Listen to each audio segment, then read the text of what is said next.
شیطان آپ کو وہاں جو ہے بہکا رہا ہے. کسی نے سوال کیا تھا خواتین میں سے, سجدے سہو کا طریقہ بتلائیے. کسی نے ایک سوال کیا تھا کہ سجدے سہو کا طریقہ کیا ہے.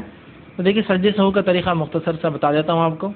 اگر نماز میں آپ کو ڈر ہے کہ کوئی رکعت چھوٹ گئی ہو, چیز چھوٹ گئی ہو, یاد نہیں آ رہا لیکن لگ رہا ہے کہ کچھ نہ کچھ تو غلطی ہوئی, تو اس معاملے میں آپ نماز پوری مکمل کریں گے. جو آپ کو لگتا ہے سب 3 پڑھے تو 3 کے بعد چوتھی پڑھ لیں گے, ایسا لگ رہا ہے 4 پڑھے تو پھر اس کے بعد قاعدہ کر لیں گے.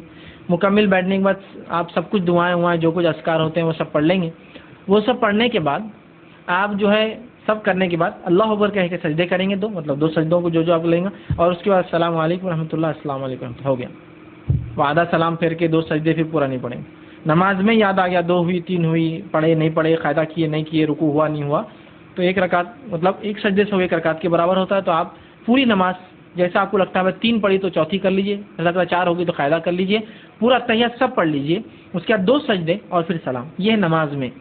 اب نماز سے آپ نکل کر یاد آئے کسی نے بولا 3 رکعت ہی پڑھا آپ نے یا 3 رکعت پڑھے آپ نے, تو پھر آپ جا کے صرف 1 رکعت پڑھیں گے, چونکہ ایک ہی چھٹی آپ کی, 1 رکعت کے لیے کھڑے ہوں گے, 1 رکعت پڑھ لیں گے, 1 رکعت کا پورا قاعدہ کر لیں گے. پورا قاعدہ کرنے کے بعد السلام علیکم ورحمۃ اللہ, السلام علیکم ورحمۃ اللہ دونوں طرف کریں گے. پھر اللہ اکبر کہہ کے 2 سجدے کریں گے, اور 2 سجدے کے بعد پھر السلام علیکم ورحمۃ اللہ, السلام علیکم ورحمۃ اللہ. اس میں کوئی قاعدہ پھر سے نہیں ہوگا.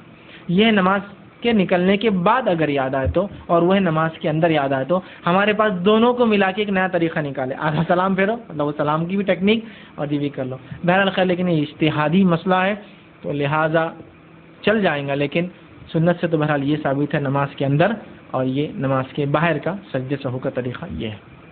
جی.